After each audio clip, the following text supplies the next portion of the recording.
Hello everyone, this is doctor Charulata talking to you. और आज का हमारा टॉपिक है LS of anatropous ovule. So anatropous ovule जो है ये एंजियोस्पर्मिक प्लांट्स का कैरेक्टरिस्टिक होता है। This is an inverted ovule. Suppose this is the stalk और ये ओव्यूल का ओपनिंग है जिसे माइक्रोपाइल कहते हैं। ये और ये स्टॉक जिसे फ्यूनिकुलस कहा जाता है या फ्यूनिकल भी कहते हैं, ये दोनों जब पास पास होते हैं तब ये इन्वर्टेड स्ट्रक्चर ले लेता है और इस स्ट्रक्चर को हम एनाट्रोपस ओव्यूल कहते हैं। तो ये एक संपूर्ण परिपक्व बीजांड या ओव्यूल को स्टॉक और बीजांड काय या ओव्यूलर बॉडी में दो में इसको डिस्टिंग्विश किया जा सकता है। और ये जो डायग्राम है this is LS of Anatropous ovule. So first part which we are coming to is the stalk और ये फ्यूनिकुलस कहलाता है या फ्यूनिकल कहलाएगा। तो ये वो हिस्सा होता है जिसकी सहायता से ये प्लांट में जुड़ा रहता है और इसकी सहायता से ये अंडाशय के अतिरिक्त भित्ति या प्लासेंटा से जुड़ा रहता है। बीजांड वृंत को एज आई सेड फ्यूनिकल या फ्यूनिकुलस कहते हैं। ठीक है, फिर नेक्स्ट आता है हाइलम। ये वाला हिस्सा ये आपका हाइलम कहलाता है। और जिस स्थान पर बीजांड का शरीर बीजांड वृंत से जुड़ा हुआ होता है वो हाइलम कहलाता है। ठीक है, then next part is chalaza, ये वाला हिस्सा। ठीक है, so this is the broader part of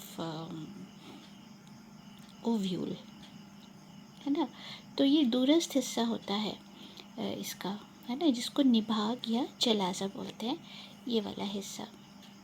ठीक है, फिर उसके बाद नेक्स्ट पार्ट आता है न्यूसेलस।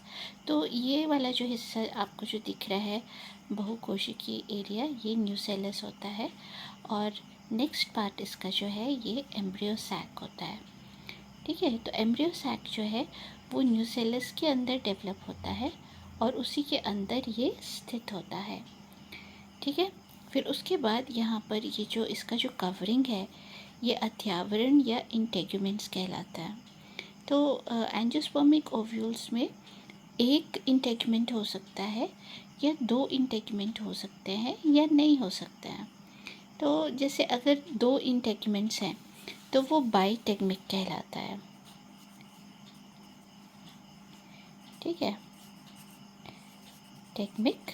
ठीक है, टू इंटेगुमेंट्स। अगर सिंगल है तो वो यूनिटेगमिक कहलाता है। ठीक है, और अगर नहीं है तो वो एटेगमिक कहलाएगा। ठीक है, तो इस तरह से तीन तरह के आपको इसमें अवस्थाएं मिलती हैं। ठीक है, बाईटेगमिक, यूनिटेगमिक और एटेगमिक। ठीक है, now we come to this part embryo sac. ठीक है, इसको एम्ब्रियो सैक इसलिए बोलते हैं क्योंकि यहाँ पर एग सेल होता है और इस एग सेल से जो मेल न्यूक्लियस होता है वो फ्यूज़ होता है। ठीक है, तो ये जो स्ट्रक्चर है ये इसमें आपको टोटल एट प्रेजेंट यहाँ पर 7 न्यूक्लियाई आपको दिख रहा है। ठीक है, स्टार्टिंग में ये 8 होते हैं लेकिन ये सेंटर वाले जो है ये आपस में फ्यूज़ हो जाते हैं और ये डिप्लॉयड होता है। ठीक है, सो ये जो सेंटर वाला जो है इसको डेफिनेटिव न्यूक्लियस बोलते हैं या सेकेंडरी न्यूक्लियस बोलते हैं, which is diploid in nature. यहाँ पर जो चलाजल साइड है, ठीक है, यहाँ पर आपको ये 3 सेल्स दिख रहे हैं। तो ये तीनों सेल्स को एंटीपोडल सेल्स बोलते हैं। और यहाँ इसके ठीक ऑपोजिट में भी आपको 3 सेल्स दिखाई दे रहे हैं।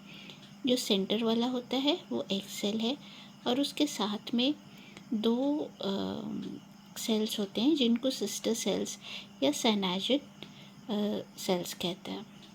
ठीक है, तो ये एक एम्ब्रियो सैक में ये आपको स्ट्रक्चर्स मिलते हैं और ये मेगास्पोर से डेवलप होते हैं। तो ये वाले 3 और ये वाले ये हैप्लॉइड होते हैं और ये सेंटर वाला डिप्लॉइड होता है। ठीक है। Then we come to this part, ये जो लोअर पोर्शन जो यहाँ स्टॉक के पास होता है, ये माइक्रोपाइल कहलाता है। ठीक है, ये एक ओपनिंग होती है यहाँ पर, जहाँ से पोलन ट्यूब इसके अंदर एंटर होता है। यहाँ से एंटर होकर के ये ग्रो करके यहाँ पर ये पोलन ट्यूब फटता है और यहाँ पर फर्टिलाइजेशन हो जाता है। ओके, तो फिर यहीं पर सीड डेवलप होता है इसके अंदर, ओव्यूल के अंदर। Okay, so this is about parts of ovule. Typical example anatropous ovule. ठीक है, there are different types of ovules based on the attachment of funiculus with the ovule। ये अलग अलग इसके पोजीशन होते हैं। So this is the first video, Anatropous ovule, typical of angiosperms। Hope you have understood the topic. Do give it a like. Thank you.